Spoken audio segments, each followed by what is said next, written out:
Hello and welcome to Coffee and Conversation. I'm your host, Karim Rafa, and I'm joined today with Arthur Huang, the founder and CEO of MINIWIZ. Arthur, welcome on air. Hello, hi Karim. It's great to have you on and thank you for making the time. Before we get into exactly what you're doing and what brought you to MTech, can you explain a bit as to what MINIWIZ actually does?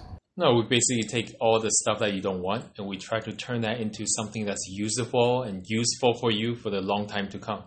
So basically turning single use into durable goods. That's a very elegant way of putting it. Now, you were recently here at MTech Asia. Can you tell us a bit about what your topic of discussion was and what you talked about? So we basically talk about some of our decentralized, localized recycling machine, how we can use smart technology, AI, robotics to be able to take trash and transform it instantly from that single-use material you were throwing away all the way to a final product within 3 minutes. So that's kind of what we presented. It certainly is a very interesting time. Like you said, personal protection and the use of, say, single-use masks and gloves at an all-time high. Recycling, however, has been something that the world has been trying to tackle for a really, really long time. Now, the notion of a circular economy has a lot of challenges, right? So what are the challenges that you're facing right now and what's stopping us from closing that loop? Everybody keep talking about circular, and in reality, we haven't been circular for the last 80 years. And there's no real recycling that's happening because for people, what does it mean by recycling? Recycling means you separate the material that can be reused, and then the municipals or the private contractors take the material and burn it. That's what the recycling is called right now. What we aim to do is to kind of leapfrog that old concept, of recycling. We call that upcycling. Means whatever that you're taking the recycled material, it has to generate higher value than its previous life.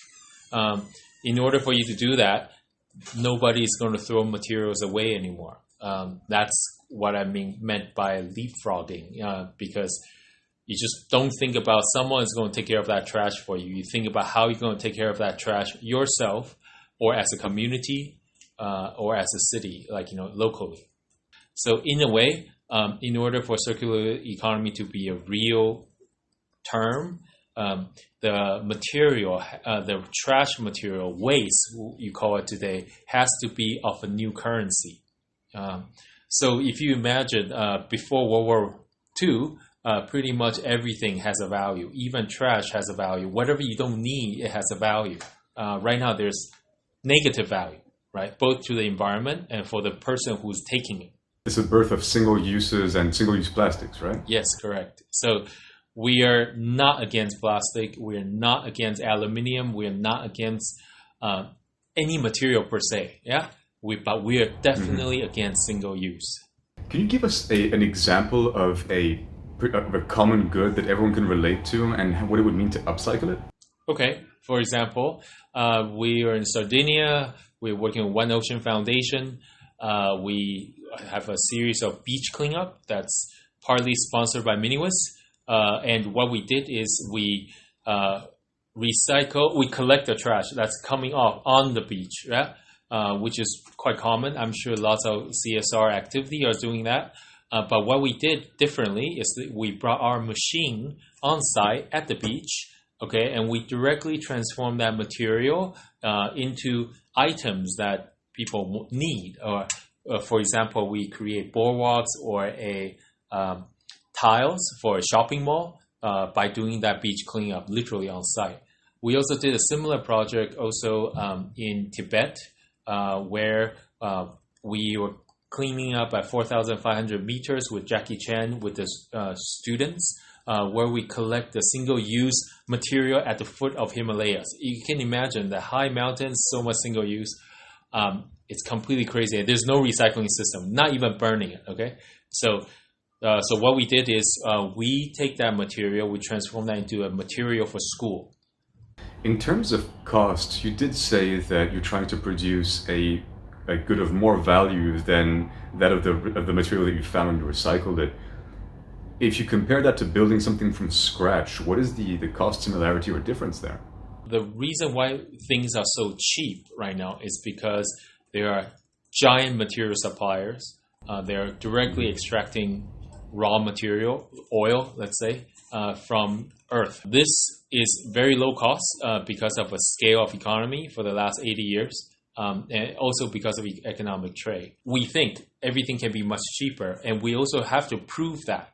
A lot of times we have to sell the material below our cost just to prove that we can do this at a certain scale.